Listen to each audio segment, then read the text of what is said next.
एक बार फिर से स्वागत है आपका हमारे YouTube channel AR commerce by Arvind पर।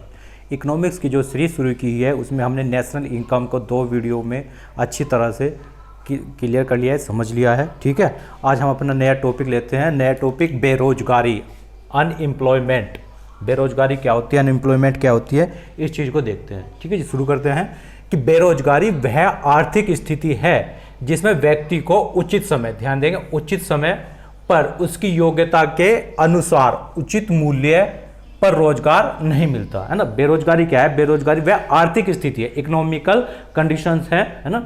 कौन सी कंडीशन, जिसमें किसी भी व्यक्ति को, है ना, पहली बात उचित समय, एक टाइम होता है फिक्स समय मिलने का उस समय पर, ठीक है, जब उसे काम की ज़रूरत है, जब वो काम करना चाहता है उस समय पर, है ना, और उसकी योग्यता के अनुसार, जो उसकी योग्यता है, जो उसकी स्किल है, जो काम वो कर सकता है ना, उस हिसाब से, और उचित मूल्य, है ना, जो जिस वो काम करता है उसका जो मूल्य फिक्स है उस मूल्य पर रोजगार नहीं मिल पाता है ना। इनसे इतर कुछ भी होता है तो वो बेरोजगारी कहलाती है। तो समझ में आया, बेरोजगारी वह स्थिति, वह आर्थिक स्थिति है जिसमें किसी व्यक्ति को उचित समय मतलब वही जब उसे काम की ज़रूरत है, जो वो काम करना चाहते हैं, जब काम का समय है ना, जो वो ठीक है, काम के लिए पूरी तरह फिट है। सपोज करो वो बीमार पड़ गया, आप उसे कहा कि चला मजदूरी पे आ जा, अब कहाँ चले जाएगा, ठीक है, तो समय उचित नहीं है।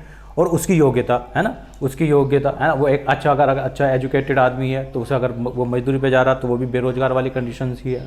ठीक है, उसकी योग्यता के अनुसार, जिसकी जो योग्यता है उसके हिसाब से काम मिलना चाहिए और उचित मूल्य मिलना चाहिए। अगर उचित मूल्य नहीं मिल रहा है ना, फिर काम पे लगा लेकिन मूल्य उचित नहीं, तो वो भी बेरोजगारी की कंडीशन ही कहलाएगी। ठीक है, तो आपको समझ में आया कि बेरोजगारी, अनएम्प्लॉयमेंट क्या होती है। फिर देखते हैं बेरोजगारी के प्रकार। क्षेत्र की बेरोजगारी है, शिक्षित बेरोजगारी, एजुकेटेड अनएम्प्लॉयमेंट, घर्षणात्मक बेरोजगारी, फ्रिक्शनल अनएम्प्लॉयमेंट, संरचनात्मक या ढांचागत बेरोजगारी, स्ट्रक्चरल अनएम्प्लॉयमेंट, चक्रीय बेरोजगारी, साइक्लिकल अनएम्प्लॉयमेंट, मौसमी बेरोजगारी, सीजनल अनएम्प्लॉयमेंट, छिपी अपरछन बेरोजगारी, हिडन या डिस्टिंग्विश अनएम्प्लॉयमेंट है। ये क्या होते हैं, इन्हें सबको एक वन बाय वन करके देखते हैं अभी। लेकिन उससे पहले थोड़ा सा आपको बता दूं कि जो भारत में बेरोजगारी के आंकड़े हैं इसे कौन प्रस्तुत करता है, क्या होता है, थोड़ा सा ये देख लेते हैं, उसके बाद फिर इन्हें वन बाय वन एक्सप्लेन करते हैं। देखो, आपने 2 ऑर्गेनाइजेशन के नाम सुने होंगे, एक होता था CSO और एक होता था NSSO। बहुत इंपॉर्टेंट एग्जाम के दृष्टिकोण से भी NSSO। CSO क्या था, CSO full form central statistical organisation.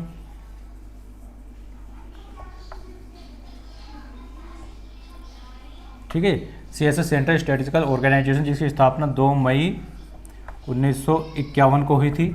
किस लिए की थी, इसका काम था राष्ट्रीय आय की गणना करना, राष्ट्रीय आय को मापने के लिए थी, है ना। जब राष्ट्रीय आय वाला चैप्टर आपको कराया था तो भी ये क्लियर कर दी थी। और इसके अलावा एक NSSO, नेशनल सैम्पलिंग सर्वे ऑर्गेनाइजेशन,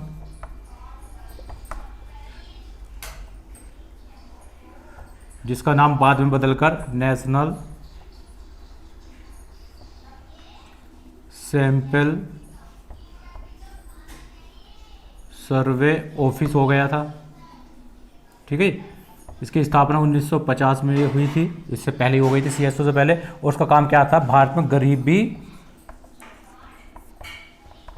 और बेरोजगारी के आंकड़े प्रस्तुत करना, गरीबी के और बेरोजगारी, है ना। जो बेरोजगारी जो बताता था वो कौन बताता था, NSSO। ठीक है, जिसकी स्थापना 1950 में हो गई थी और फिर CSO राष्ट्रीय आयोग को बताता था। लेकिन जब मोदी सरकार ने 2019 में इन दोनों को विलय कर दिया, है ना, दोनों अब ना CSO रही और न ही NSSO रही, बल्कि दोनों को विलय कर दिया, एक में आ गई दोनों की दोनों चीज़, और उसका नाम हो गया NSO। अब क्या आ रहा है, NSO है, जो राष्ट्रीय आय की गणना भी हो, आपको बेरोजगारी हो, गरीबी हो, सबका काम कौन करेगा, NSO। अब ये NSO क्या है, अब ये समझ में आए, CSO और NSO क्या थी, ये पूछ लेते हैं एग्जाम में अक्सर, आपको पता होना चाहिए। और इनके स्थान पे अब 2019 में क्या आ गया है, NSO। NSO national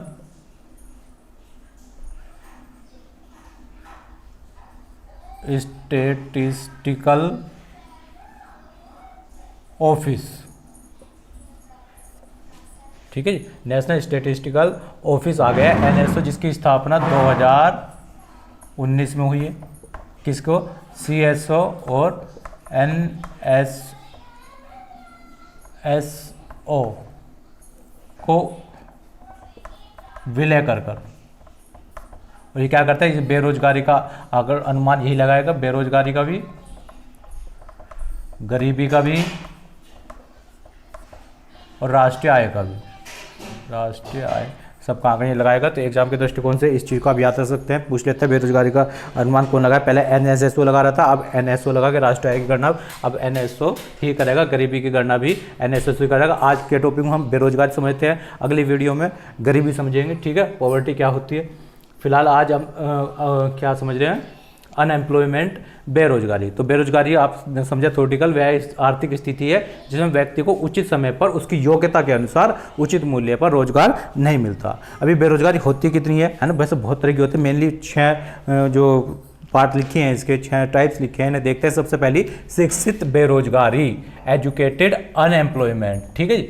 educated unemployment क्या होगी कि ये पढ़े लिखा आदमी है ना, आदमी की एजुकेशन तो ज़्यादा है, पढ़े लिखा मतलब एजुकेशन ज़्यादा है लेकिन काम अपनी एजुकेशन से कम कर रहा है, तो उस चीज़ को शिक्षित बेरोजगारी कहेंगे, ठीक है। क्वालिफिकेशन बहुत ज़्यादा है ना, लेकिन काम नीचे लेवल का कर रहा है, तो यानी कि उस जब व्यक्ति को अपनी शिक्षा के अनुसार रोजगार नहीं मिल पाता, तो रोजगार में तो है पैसे कमा रहा है, लेकिन जितना कमा सकता था वो ऊपर डेफिनेशन की बात करें कि उचित मूल्य नहीं मिल पा रहा उसे, जितनी उसके अंदर टैलेंट है या उसकी योग्यता के अनुसार उचित मूल्य, उसके साथ साथ क्या है उसकी योग्यता, जो उसकी योग्यता है उसकी योग्यता के हिसाब से काम नहीं मिल पा रहा, फिर भी तो वो तो भी बेरोजगारी है, भले ही उसे रोजगार में लगा हुआ आया हो तो उसे रोजगार नहीं मानेंगे, उसे हम बेरोजगारी मानेंगे। और कौन सी बेरोजगारी हो, उस बेरोजगारी का नाम होगा शिक्षित बेरोजगारी। समझ में आया? शिक्षित बेरोजगारी का मतलब जब आदमी को अपनी शिक्षा के अनुसार, शिक्षा अपनी योग्यता जो है शिक्षा के अनुसार रोजगार ना मिल पा रहा हो।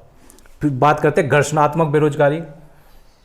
शिक्षित बेरोजगारी आपको क्लियर है ना, बहुत सारी कंडीशन होती है आजकल, ज़्यादा पढ़े लिखे होने के बाद भी नौकरी उसके हिसाब से लगे कम है ना, अब ग्रेजुएशन की हुई है और नौकरी 10वीं बार के बेस वाली लग रही है, ठीक है।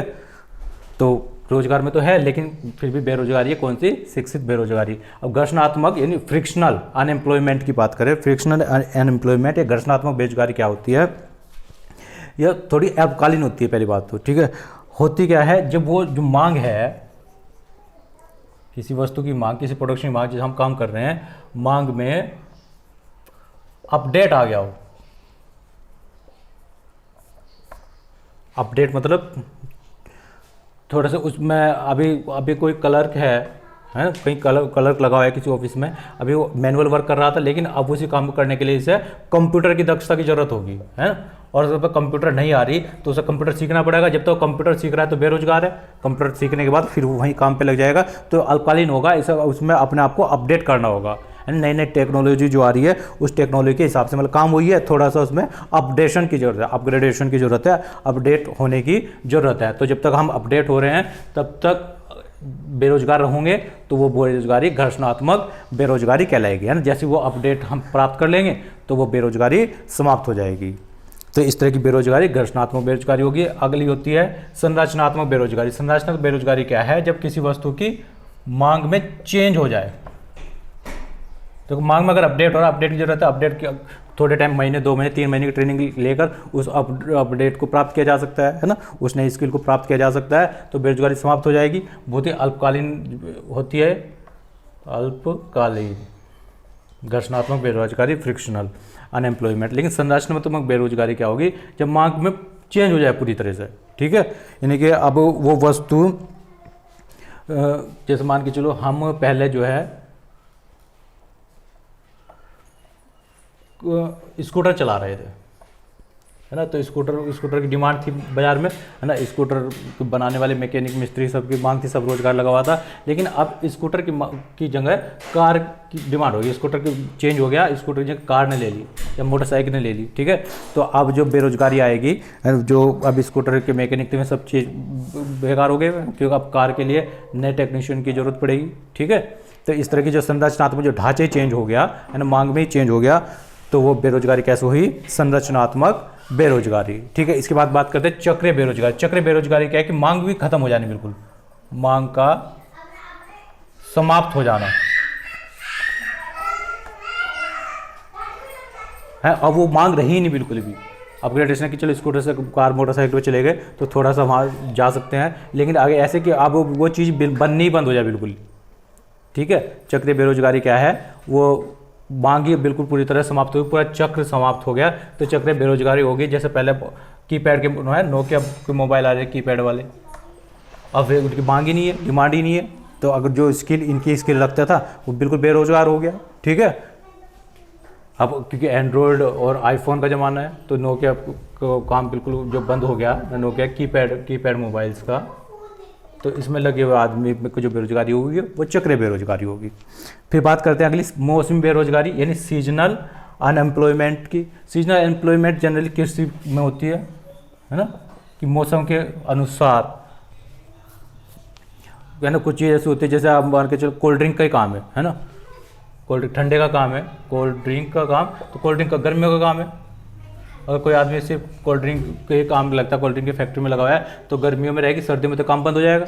तो जो इस कारखाने में लगे होंगे वे सीजन के हिसाब से उनकी अनएम्प्लॉयमेंट आ जाएगी। ठीक है ना, जैसे मिल चलती हैं है ना, शुगर मिल वगैरह हुई, तो जब गन्ना है तो चल रही हैं, बाकी बंद हो गई, सीजन पे ही चलती हैं। तो जो काम सीजन के हिसाब से होता है, तो अगर ऐसे कामों में लोग लगे हुए हैं तो उन्हें जो अनएम्प्लॉयमेंट या बेरोजगारी का सामना करना पड़ता है, उसे हम सीजनल बेरोजगारी, मौसमी बेरोजगारी कहते हैं। अगली होती है छिपी या परछंद बेरोजगारी, ये भी बहुत इंपॉर्टेंट है, एग्जाम में कई बार आती है छिपी बेरोजगारी। छिपी बेरोजगारी भी कृषि क्षेत्र में मिलेगी, ग्रामीण क्षेत्र में है ना, ग्रामीण क्षेत्र में और कृषि में लगे हुए लोगों में ही पाई जाती है। छिपी मतलब लोग बेरोजगार है लेकिन छिपे हुए हैं, हिडन है ना, हिडन है, परछंद है, लेकिन पता ही नहीं कि हम बेरोजगार हैं। जैसे गांव में हम देखते हैं कृषि में, घर में अगर 5 आदमी है तो 5 के 5 खेती में लगे हुए हैं। ठीक है, 5 आदमी है, 5 के 5 काम में लगे, कृषि कार्य में लगे हैं, और 6 भी होते हैं, 6 भी पंखे में लगे होते हैं। कहने को लगे हुए क्या काम कर रहे हैं? खेती का काम कर रहे हैं, लेकिन काम है वहाँ सिर्फ 2 आदमी का। कल को इनमें से 5 में से एक आदमी कहीं शहर चला गया है कुछ काम करने के लिए, तो बचे कितने? 4 आदमी है ना, और 4 आदमी भी उतना ही काम कर रहे हैं, उतना ही प्रोडक्शन कर रहे हैं, उतना ही गेहूँ उगा रहे हैं, उतने चावल उगा रहे हैं, तो एक आदमी कर क्या रहा था यहाँ से है ना, इससे तो कुछ फर्क पड़ा ही नहीं। तो इसका मतलब कुछ भी नहीं कर रहा था, इसकी सीमांत उपयोगिता क्या है? शून्य है। छिपी बेरोजगारी में क्या होती है? सीमांत उपयोगिता, यानी कि एक आदमी घटने या बढ़ने से कोई फर्क जहाँ नहीं पड़ता। ठीक है, तो वहाँ कैसी बेरोजगारी होगी? छिपी बेरोजगारी होगी ना। दूसरा भी चले जाए, तीसरा भी अगर यहाँ से चल जाए, हाँ, अगर लेकिन अगर आदमी के जाने में कोई फर्क पड़ने लगे तो समझो कि उसकी उत्पादकता थी यहाँ है, फिर वो छिपी बेरोजगारी नहीं थी। लेकिन हम देखते हैं जनरली कृषि में क्या होता है, छिपी बेरोजगारी पाई जाती है, जिसे परछंद बेरोजगारी भी कहते हैं। ठीक है, तो आप उम्मीद है आपको ये 6 के 6 बेरोजगारी समझ में आई है। बेरोजगारी क्या है, दोबारा देखते हैं बेरोजगारी क्या थी। बेरोजगारी वह आर्थिक स्थिति है जिसमें व्यक्ति को उचित समय पर उसकी योग्यता के अनुसार उचित मूल्य पर रोजगार नहीं मिलता, और इसका आंकड़ा कौन तय करता है? NSO है ना, नेशनल स्टैटिस्टिकल ऑफिस। पहले NSS होता था, नेशनल सैम्पलिंग सर्वे ऑर्गेनाइजेशन, उसका नाम चेंज हुआ नेशनल सैम्पलिंग सर्वे ऑफिस। CSO आंकड़ा प्रस्तुत कर दी राष्ट्रीय आय का। अब इन दोनों को मर्ज करके 2019 में मोदी सरकार ने क्या किया? एक नया डिपार्टमेंट NSO लाया गया है, जो कि बेरोजगारी, गरीबी, राष्ट्रीय आय सबका आगमन करता है। और जो बेरोजगारी, शिक्षित बेरोजगार योग्यता ज़्यादा है, पढ़े लिखे लोग, पढ़ाई ज़्यादा है, एजुकेशन ज़्यादा है, लेकिन काम है, रोजगार तो मिला है लेकिन योग्यता से कम मिला है, तो शिक्षित बेरोजगारी। घर्षणात्मक बेरोजगारी, कुछ मांग में अगर अपग्रेडेशन की ज़रूरत है, कुछ अपडेट की ज़रूरत है, थोड़ा सा ना लिपिक, अब मैनुअल काम को कंप्यूटराइज करना है, तो कंप्यूटर सीखने में जितना टाइम लगेगा उतना टाइम तक वो जो बेरोजगारी रहेगी उसे घर्षणात्मक बेरोजगारी कहेंगे। सृजनात्मक बेरोजगारी या ढांचागत बेरोजगारी, मांग में ही पूरा चेंज हो गया है ना, अब स्कूटर की जगह कार की मांग आ गई। चक्रीय बेरोजगारी, मांग का समाप्ति हो जाना है ना, अब वो मांग रही ही नहीं, पूरी तरह वो खत्म है, कोई नई चीज़ आ गई है ना। और ध्यान देंगे जो संरचनात्मक बेरोजगारी है, ये टेक्नोलॉजी में चेंज होने के कारण जो आती है, इसे हम टेक्नोलॉजिकल अनएम्प्लॉयमेंट भी कहते हैं। ठीक है जी। चक्रीय बेरोजगारी, मांग समाप्त होगी। मौसमी बेरोजगारी, सीजन, बस ऐसा काम जो सिर्फ एक मौसम विशेष के लिए होता है, तो उस मौसम विशेष में रोजगार है, जब वो मौसम चला गया तो रोजगार भी समाप्त हो जाएगा। छिपी बेरोजगारी, कृषि क्षेत्र में जनरली मिलती है ना, आवश्यकता से अधिक लोग काम पर लगे हैं जिनकी सीमांत उपयोगिता शून्य है। ठीक है जी। आदमी घटने बढ़ने से वहाँ फ़र्क नहीं पड़ रहा, तो वहाँ पर 6% बेरोजगारी पाई जाती है। उम्मीद है आपको ये बेरोजगारी का टॉपिक समझ में आया है। एग्जाम में अच्छे खासे क्वेश्चन यहाँ से निकलते हैं।